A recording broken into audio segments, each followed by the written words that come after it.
The Mysterious Island by Jules Verne. Part 1, Chapter 4. All at once the reporter sprang up, and telling the sailor that he would rejoin them at that same place, he climbed the cliff in the direction which the negro Neb had taken a few hours before. Anxiety hastened his steps, for he longed to obtain news of his friend, and he soon disappeared round an angle of the cliff. Herbert wished to accompany him. "Stop here, my boy," said the sailor. "We have to prepare an encampment, and to try and find rather better grub than these shellfish. Our friends will want something when they come back. There is work for everybody." "I'm ready," replied Herbert. "All right," said the sailor. "That will do. We must set about it regularly. We are tired, cold, and hungry. Therefore we must have shelter, fire, and food. There is wood in the forest, and eggs and nests. We have only to find a house." "Very well," returned Herbert. "I will look for a cove among the rocks, and I shall be sure to discover some hole into which we can creep." "All right," said Pencroft. "Go on, my boy." They both walked to the foot of the enormous wall over the beach, far from which the tide had now retreated. But instead of going towards the north, they went southward. Pencroft had remarked, several hundred feet from the place at which they landed, a narrow cutting, out of which he thought a river or stream might issue.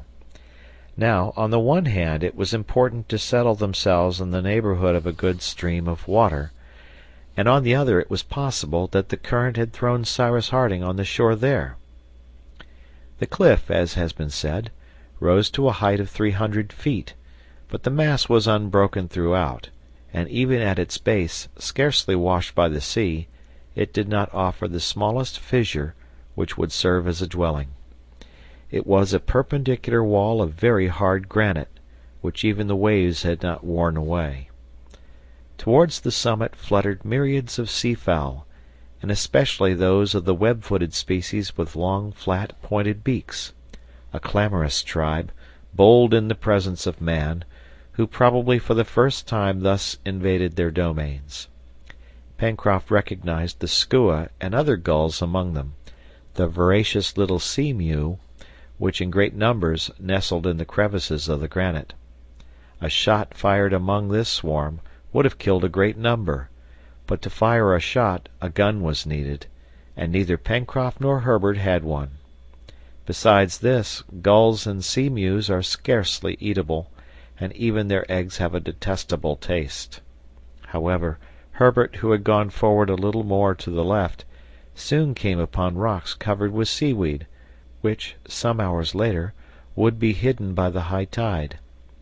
On these rocks, in the midst of slippery wrack, abounded bivalve shellfish, not to be despised by starving people.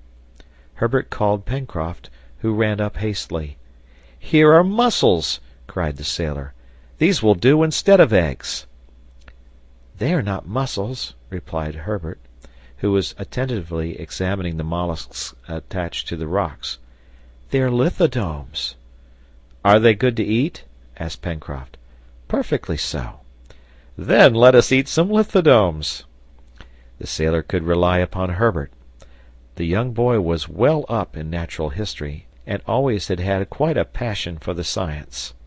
His father had encouraged him in it by letting him attend the lectures of the best professors in Boston, who were very fond of the intelligent, industrious lad.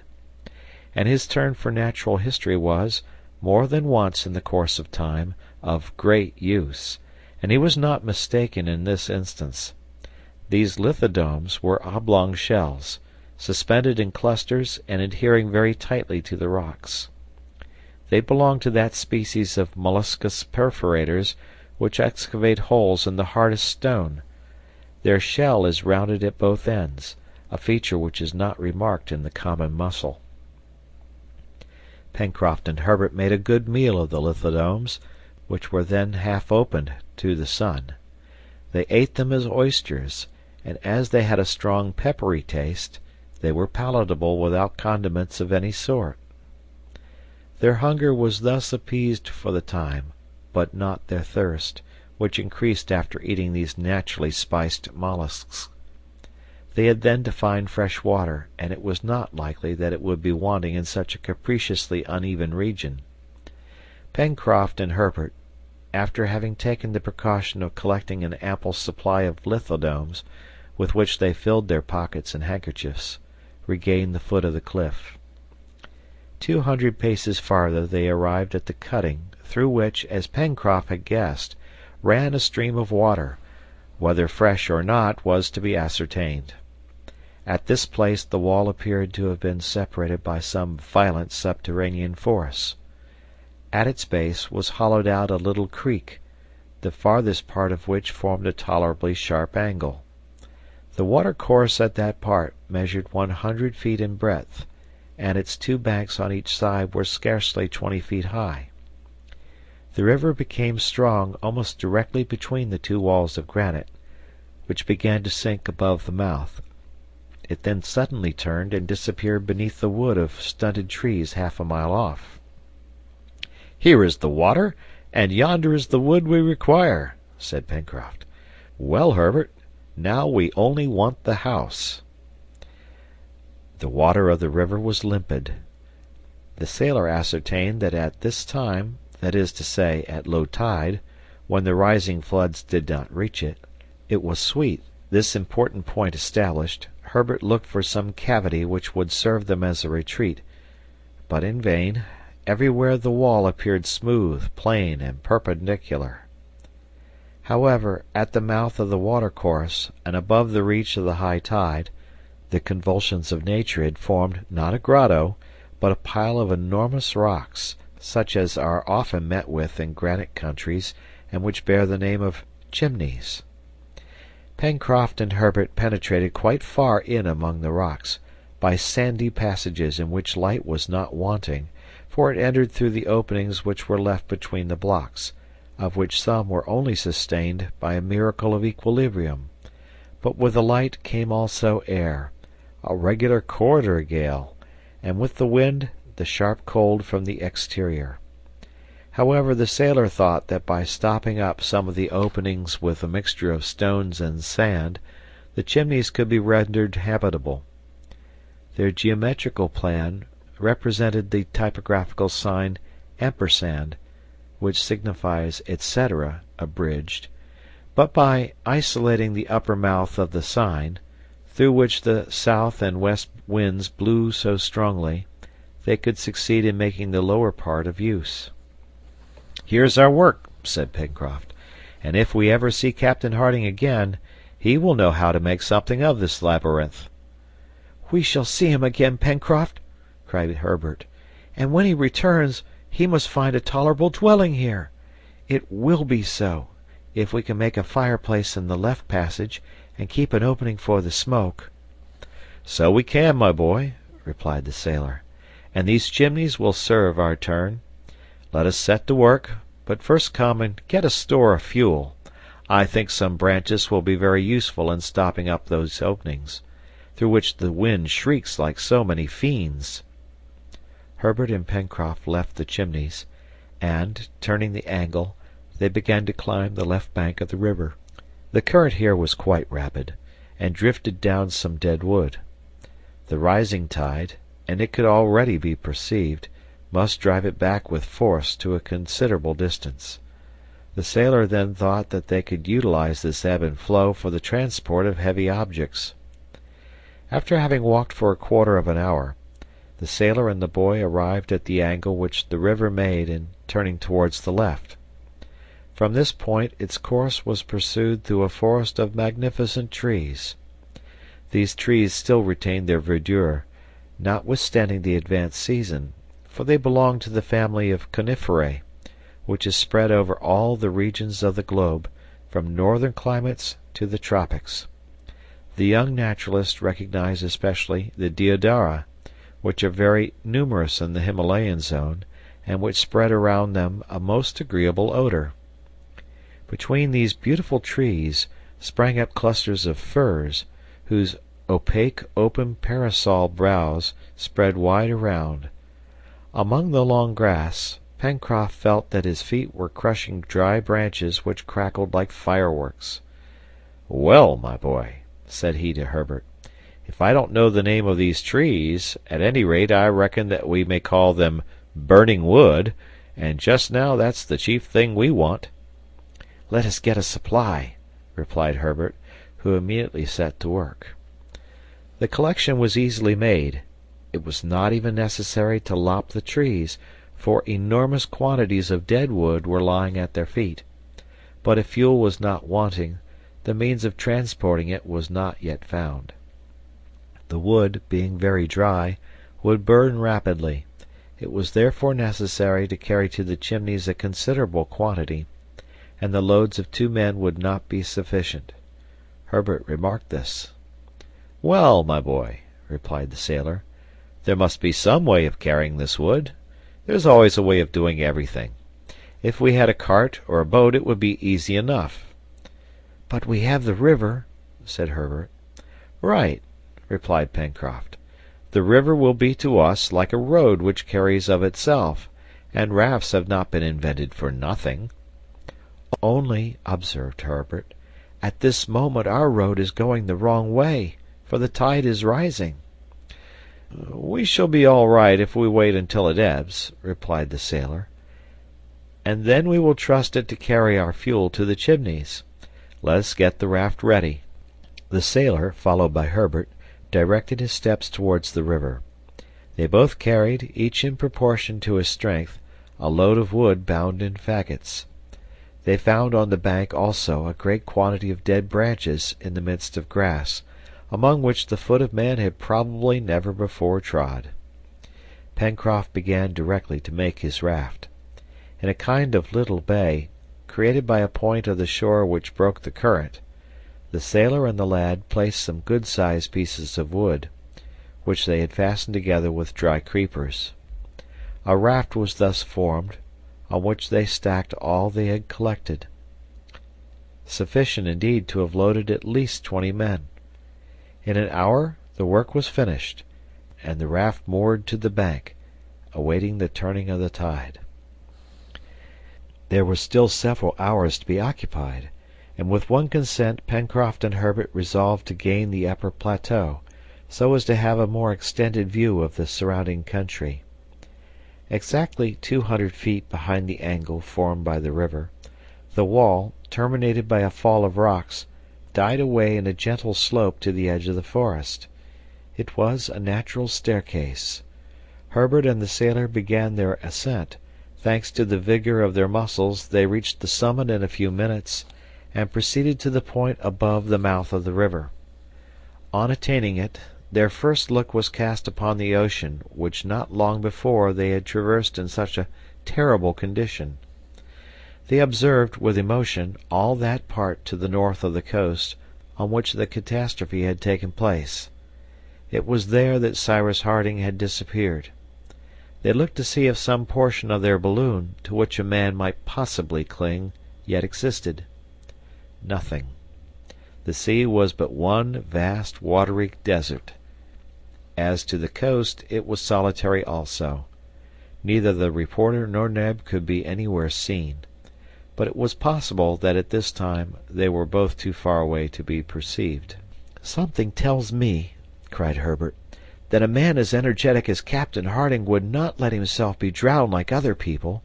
He must have reached some point of the shore. Don't you think so, Pencroft?" The sailor shook his head sadly.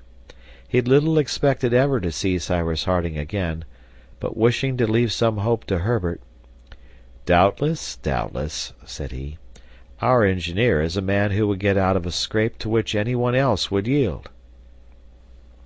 In the meantime he examined the coast with great attention. Stretched out below them was the sandy shore, bounded on the right of the river's mouth by lines of breakers. The rocks which were visible appeared like amphibious monsters reposing in the surf. Beyond the reef the sea sparkled beneath the sun's rays. To the south a sharp point closed the horizon, and it could not be seen if the land was prolonged in that direction, or if it ran southeast and southwest, which would have made the coast a very long peninsula. At the northern extremity of the bay, the outline of the shore was continued to a great distance in a wider curve. There the shore was low, flat, without cliffs, and with great banks of sand, which the tide left uncovered. Pencroft and Herbert then returned towards the west. Their attention was first arrested by the snow-topped mountain, which rose at a distance of 6 or 7 miles. From its first declivities to within 2 miles of the coast were spread vast masses of wood, relieved by large green patches, caused by the presence of evergreen trees. Then from the edge of this forest to the shore extended a plain, scattered irregularly with groups of trees. Here and there on the left sparkled through glades the waters of a little river. They could trace its winding course back towards the spur of the mountain, among which it seemed to spring. At the point where the sailor had left his raft of wood, it began to run between the 2 high granite walls. But if on the left bank the wall remained clear and abrupt, on the right bank, on the contrary, it sank gradually. The massive sides changed to isolated rocks, the rocks to stones, the stones to shingle running to the extremity of the point. "Are we on an island?" murmured the sailor. "At any rate, it seems to be big enough," replied the lad. "An island, ever so big, is an island all the same," said Pencroft. But this important question could not yet be answered. A more perfect survey had to be made to settle the point. As to the land itself, island or continent, it appeared fertile, agreeable in its aspect, and varied in its productions. "This is satisfactory," observed Pencroft, "and in our misfortune we must thank Providence for it." "God be praised," responded Herbert, whose pious heart was full of gratitude to the author of all things. Pencroft and Herbert examined for some time the country on which they had been cast, but it was difficult to guess after so hasty an inspection what the future had in store for them. They then returned, following the southern crest of the granite platform, bordered by a long fringe of jagged rocks, of the most whimsical shapes. Some hundreds of birds lived there nestled in the holes of the stone. Herbert, jumping over the rocks, startled a whole flock of those winged creatures. "Oh!" cried he, "those are not gulls nor seamews." "What are they, then?" asked Pencroft. "Upon my word, one would say they were pigeons." "Just so, but there are wild or rock pigeons. I recognize them by the double band of black on the wing, by the white tail, and by the slate-colored plumage. But if the rock pigeon is good to eat, its eggs must be excellent, and we will soon see how many they may have left in their nests." "We will not give them time to hatch, unless it is in the shape of an omelette," replied Pencroft merrily. "But what will you make your omelette in?" asked Herbert. "In your hat?" "Well," replied the sailor, "I am not quite conjurer enough for that. We must come down to eggs in the shell, my boy, and I will undertake to dispatch the hardest." Pencroft and Herbert attentively examined the cavities in the granite, and they really found eggs in some of the hollows. A few dozen being collected, were packed in the sailor's handkerchief, and as the time when the tide would be full was approaching, Pencroft and Herbert began to redescend towards the watercourse. When they arrived there, it was an hour after midday. The tide had already turned. They must now avail themselves of the ebb to take the wood to the mouth. Pencroft did not intend to let the raft go away in the current without guidance, neither did he mean to embark on it himself to steer it. But a sailor is never at a loss when there is a question of cables or ropes, and Pencroft rapidly twisted a cord, a few fathoms long, made of dry creepers. This vegetable cable was fastened to the after part of the raft, and the sailor held it in his hand while Herbert, pushing off the raft with a long pole, kept it in the current. This succeeded capitally. The enormous load of wood drifted down the current. The bank was very equal. There was no fear that the raft would run aground, and before 2 o'clock they arrived at the river's mouth, a few paces from the Chimneys. Chapter 4